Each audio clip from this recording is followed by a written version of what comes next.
अस्सलामु अलैकुम वरहमतुल्लाहि वबरकातुहू। इस मौलाना की जो आप यहाँ तस्वीर देखिए, आपको याद होगा कि 22 जनवरी को ये मौलाना राम मंदिर उद्घाटन में अयोध्या पहुँचा हुआ था और उस पर उन्होंने क्या कहा था, मैंने वीडियो बनाया था, बताया था, क्यों गया हुआ था, सारी बातें मैंने आपको बताई थी।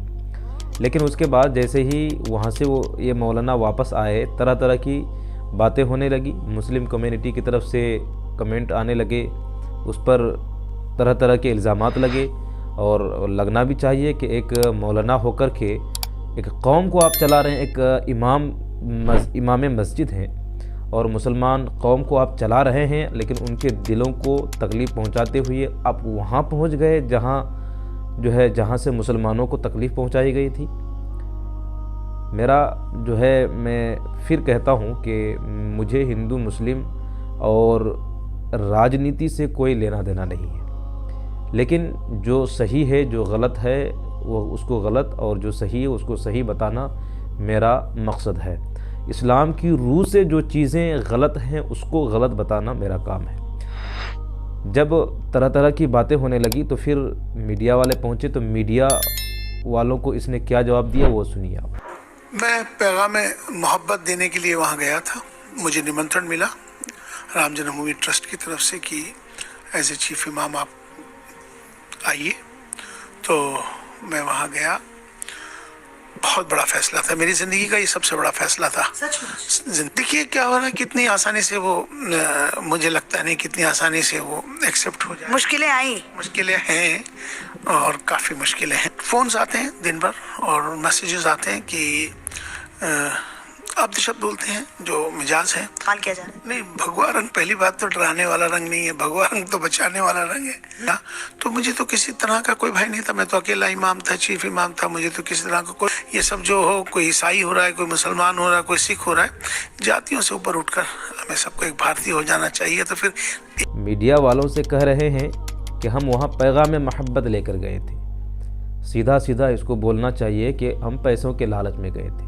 पैसा मिला होगा राजनीति चमकाने के लिए, अपना कद बढ़ाने के लिए, उन लोगों के दिलों में अपना एक मकाम हासिल करने के लिए। ये तो मुस्लिम समाज में अपना मकाम हासिल नहीं कर सकते, मुसलमानों के दिलों को जीत नहीं सकते, इस्लाम को फैलाने के लिए काम नहीं कर सकते, लेकिन उन लोगों को खुश करने के लिए वो वहाँ पहुँच गए। और इस पर फिर असदुद्दीन अवैसी साहब ने क्या कहा, आप वो भी सुनिए। उलमाओं की इज्जत का तो उलमाए सू हैं आप लोग। तीसरी बात, इमाम की बात कर रहे, इमाम आजम अबू हनीफा बनो, इमाम मालिक बनो, इमाम हुसैन की तरह शहादत का अजीम मर्तबा हासिल करो, कुर्बानी दो। सुनो, अरे आप सुनो, आप जो है अपनी नींद से उठिए एंड स्मेल द कॉफी। ये इमाम की बात कर रहे, इजराइल को नहीं गए लियाजी साहब? क्या मस्जिद अक्सा याद नहीं आया उनको? आप इजरायलियों की मेहमान नवाजी कबूल किए, गए नहीं गए? आप बताइए पूरे प्रोग्राम पर, और आप बड़े बात करें इमाम की।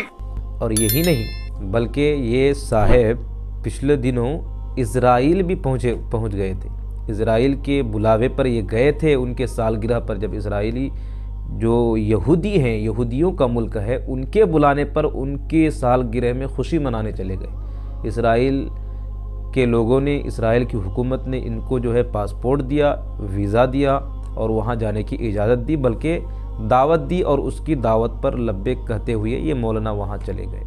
लेकिन मुसलमानों को जहाँ तकलीफ़ पहुँचाई जाती है, मुसलमानों की तकलीफ़ों में ये साथ नज़र नहीं आते हैं जगह जगह हिंदुस्तान में, जहाँ पर।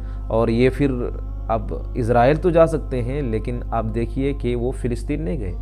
फ़िलिस्तीन में जो मुसलमानों को मारा जा रहा, काटा जा रहा था, वहाँ नहीं गए।